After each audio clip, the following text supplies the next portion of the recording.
Mr. Chairman, I ask unanimous consent to enter into the record letters of support from various mayors and officials along the Raritan Valley line for H.R. 1547. Without objection, so ordered.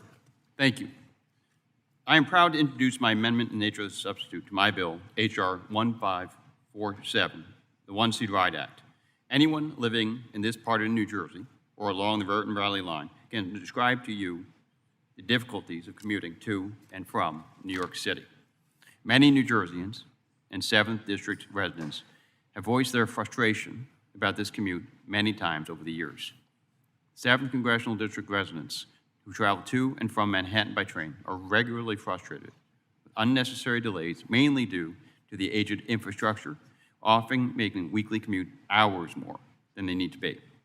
Worsening matters, passengers traveling on the New Jersey Transit Raritan Valley line must change trains almost always on a different track at Newark Penn Station to make trips to the city. During peak commute hours, Raritan Valley line passengers have very little time to make their way alongside thousands of other rush passengers through Newark Penn Station. As you can imagine, this experience is stressful and not what a commuter needs to start or end their workday. These daily transfers make trips longer and increasingly exhausting for passengers. Longer commute times cause commuters to spend less time with their families, making it more difficult to make their child's sporting events, scouting meetings, and to be absent from those cherished family dinners.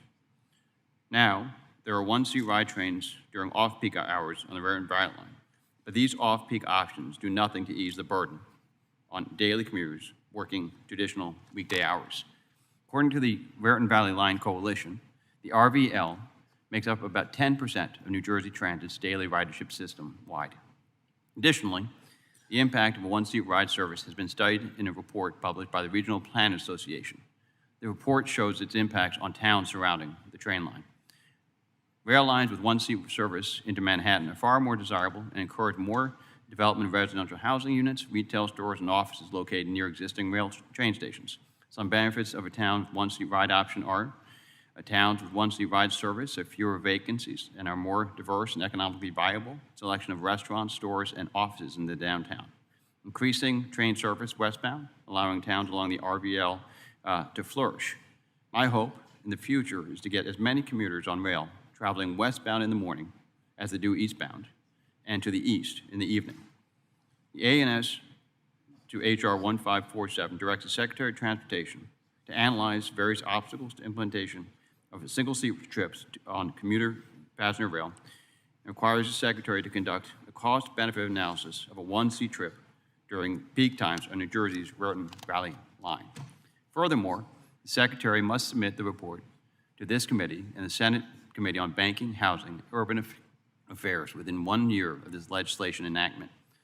One-seat ride on the RVL is something that my constituents and many New Jerseyans wanted to see become a reality before the completion of the Gateway project years down the road.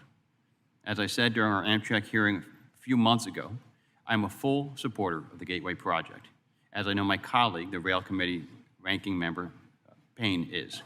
And finally, I want to thank Representative Bonnie Watson-Coleman for being a co-sponsor of this critical legislation. And I want to recognize her for being a leader in this effort, because her district is as impacted by this lack of a one-seat ride as my district is. I've urged passage of my ANS and passage of the underlying bill. Thank you, Mr. Chairman, and I yield back my time.